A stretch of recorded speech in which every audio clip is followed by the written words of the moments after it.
Hello बच्चों, welcome to R V I S classes. और आज मैं आपके पास एक बहुत ही इंपॉर्टेंट टॉपिक को लेकर आया हूँ।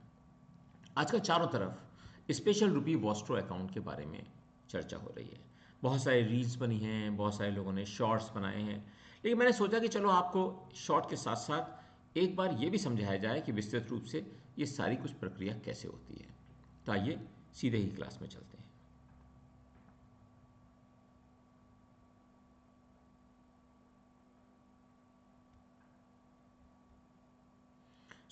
हम बात कर रहे हैं स्पेशल रुपी वॉस्ट्रो अकाउंट की। सबसे पहले देखें कि ये न्यूज़ में क्यों आया।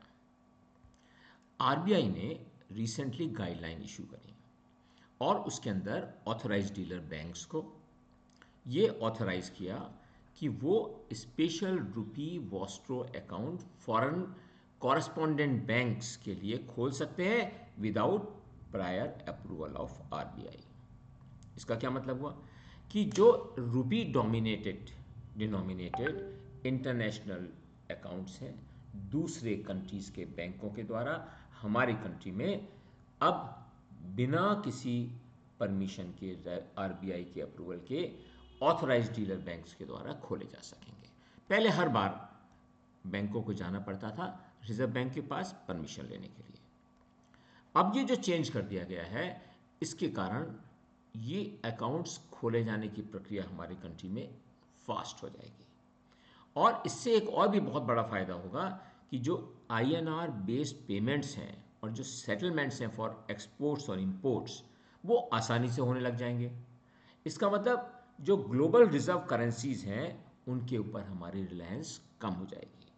Dollar is one of the global reserve currency, pond is another currency and so on. अब हम ये देखें यहाँ पर कि ये वॉस्ट्रो अकाउंट क्या होता है। सबसे पहले एक प्रक्रिया को समझने की कोशिश करते हैं कि वॉस्ट्रो अकाउंट बेसिकली विदेशी बैंक के द्वारा हमारे बैंक में हमारी करेंसी के तहत हमारी करेंसी में खोले गए अकाउंट वो कहलाता है वॉस्ट्रो अकाउंट। ओके, इसका मतलब बाहर की कोई बैंक आया, उसने हमारे ऑथराइज बैंक में अपना अकाउंट खोला इंडियन रुपी में, that will be called as vostro account, right. Domestic banks basically इसको यूज़ करेंगे इंटरनेशनल बैंकिंग सर्विसेज को प्रोवाइड करने के लिए, जो कि ग्लोबल बैंकिंग नीड जिनको होती है, जो ग्लोबल ट्रांजैक्शंस करते हैं। अब हम एक चीज़ को और समझने की कोशिश करते हैं कि एक जब हम कॉरस्पॉन्डेंट बैंकिंग सिस्टम की बात करते हैं जो कि एक इंटरमीडिएरी होता है, मैं जो अगली थोड़ी सी स्लाइड्स के बाद एक डायग्राम बना के भी बताऊंगा, जो कि wire transfer, business transactions, deposits को लेना, उनको जमा कराना, डॉक्यूमेंट्स को लेना, ये सारा काम बैंकों के बिहाफ पे करता है। तो जिस प्रकार हम बात कर रहे हैं वॉस्ट्रो अकाउंट की इंडियन रुपी में, अगर हम वैसे ही अकाउंट दूसरे कंट्री में जाकर, मान लीजिए हम यूएस में जाके खोलते हैं, यूएस में जाकर अगर हमने एक उन्हीं के बैंक में, हमारे बैंक ने उनके ही बैंक में डॉलर में अकाउंट खोला, वो कहलाएगा नॉस्ट्रो अकाउंट, और यूएस के परिप्रेक्ष्य वो कहलाएगा वॉस्ट्रो अकाउंट। इसका मतलब ये हुआ एक ही अकाउंट कंट्रीज़ के पर्सपेक्टिव से या तो नॉस्ट्रो अकाउंट कहलाएगा या वॉस्ट्रो अकाउंट करेगा।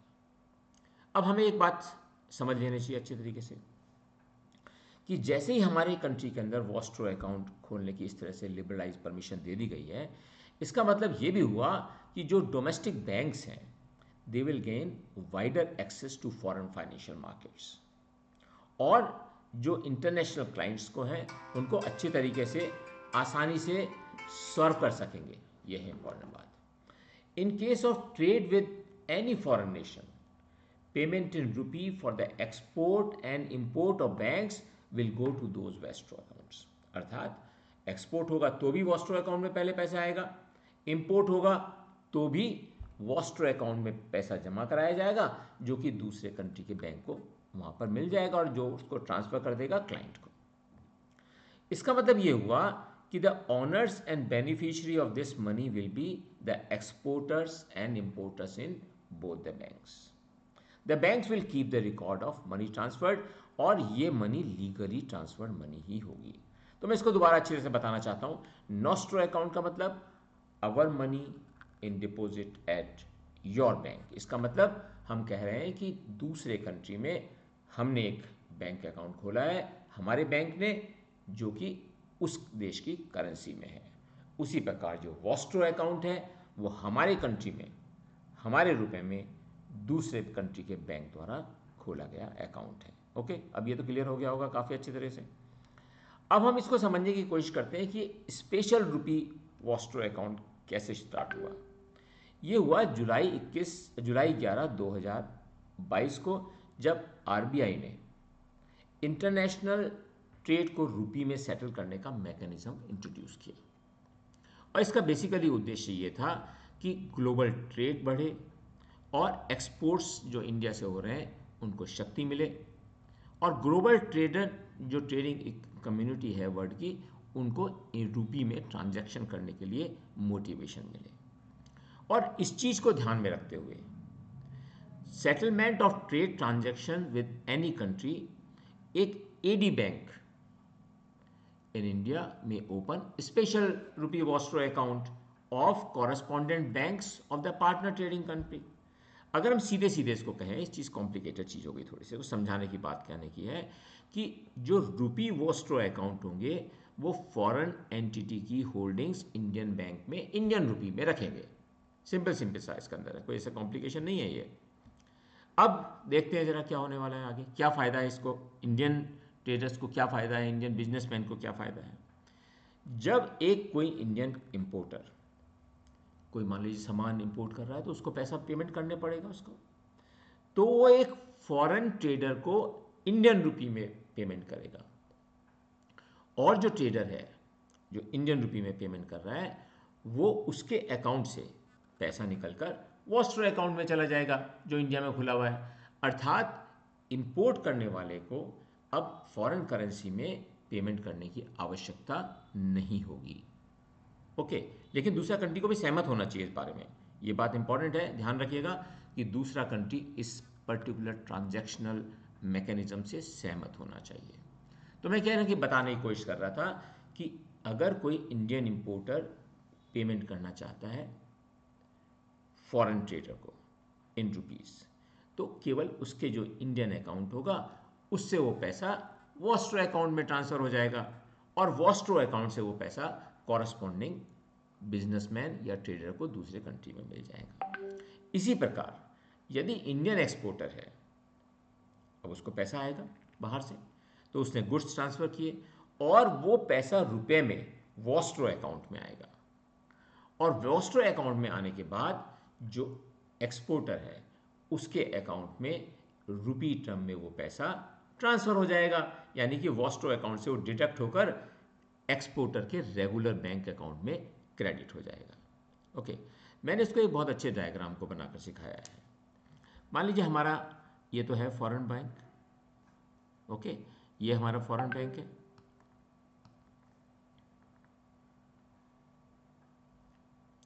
इस फॉरेन बैंक ने इंडियन बैंक में, ऑथराइज बैंक में वॉस्ट्रो अकाउंट खोला है। अब सबसे पहले एक बार इंडियन इंपोर्टर की स्थिति को समझने की कोशिश करते हैं। अब इंडिया ने इंपोर्ट किया, अब इंडिया जब इंपोर्ट कर रहा है तो फॉरेन कंट्री से इंपोर्ट किया, अब फॉरेन कंट्री में जो डीलर है उसको पेमेंट होना है। इस पर्टिकुलर वॉस्ट्रो अकाउंट मैकेनिज्म से मनी का ट्रांसफ़र रुपए में ही फॉरेन नेशंस के वॉस्ट्रो अकाउंट में चला जाएगा। ओके, और वहाँ से वो कॉरस्पॉन्डली उसको पहुँच जाएगा जिसने कि सामान भेजा है। इसी प्रकार जो इंडियन एक्सपोर्टर होगा, जब इंडियन एक्सपोर्टर सामान को एक्सपोर्ट कर देगा, फॉरेन कंट्री में पहुँच गया, अब वो फॉरेन कंट्री से उस अमाउंट का जो कि रुपए में भुगतान होना है वो सीधा सीधा वॉस्ट्रो अकाउंट में आ जाएगा जो इंडिया में स्थित है, और इंडिया में जो बैंक है वो सीधा जिस एक्सपोर्टर का नॉर्मल बैंक अकाउंट है उसमें मनी को ट्रांसफ़र कर देगा। तो ये चित्र बड़ा अच्छी तरह से दोनों चीज़ों को समझाता है। यहाँ पे हमें एक चीज़ और समझने की ज़रूरत है कि ये ऑथोराइज्ड डीलर बैंक क्या होता है। ऑथोराइज्ड डीलर बैंक कोई बहुत बड़ी कॉम्प्लिकेटेड चीज़ नहीं है। Authorized dealer refers to any type of financial institutions who has received authorization from RBI as a dealer to involve a trading of foreign currencies. जो भी फॉरेन करेंसी में deal करने वाला बैंक है उसको ऑथराइज डीलर बैंक कहा जाता है, right. Now the transaction of the authorise dealer should have been conducted in pursuance of legal mode, और लॉ के हिसाब से ही वो अपने ट्रांजैक्शंस कर सकता है। ऐसा नहीं कि कोई भी गलत ट्रांजैक्शन या बिन अनअकाउंटेड ट्रांजैक्शन वहाँ से हो जाए।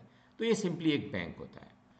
अब हमको एक चीज़ समझना पड़ेगा कि कॉरेस्पॉन्डेंट बैंक क्या होता है। फिर कॉरेस्पॉन्डेंट बैंक बेसिकली एक फाइनेंशियल इंस्टीट्यूशन होता है जो कि दूसरे बैंक को सर्विसेज प्रोवाइड करता है दूसरे कंट्री में।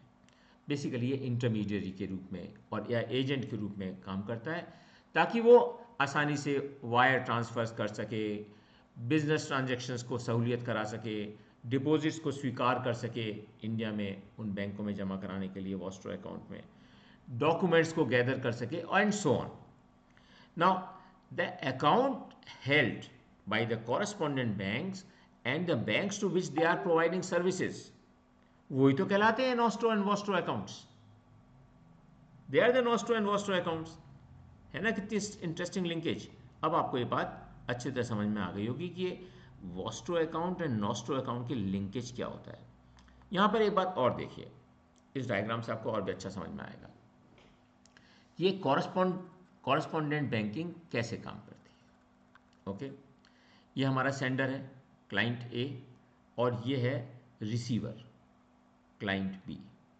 अब बैंक ए और बैंक बी के बीच में रिलेशनशिप नहीं है, नो रिलेशनशिप। लेकिन जो कॉरेस्पॉन्डेंट बैंक है इसकी ए के साथ भी रिलेशनशिप है और बी के साथ भी रिलेशनशिप है।